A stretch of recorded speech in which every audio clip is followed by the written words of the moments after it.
આજે પૌવા ખાવા હતા એટલે પૌવા પલાળી દીધા. ડુંગળી સમારી લીધી છે, કરિયાળી, મીઠો લીમડો, બોરું ખાંડ, સમારેલા લીલા મરચાં જે તીખા છે.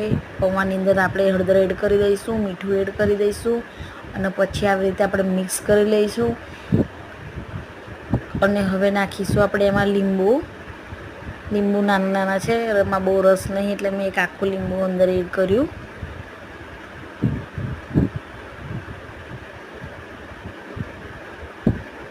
લીંબુ નાખીને પણ આપણે પૌવાની અંદર લીંબુ એડ કરીને પછી એને આપણે મિક્સ કરી લેવાનું છે.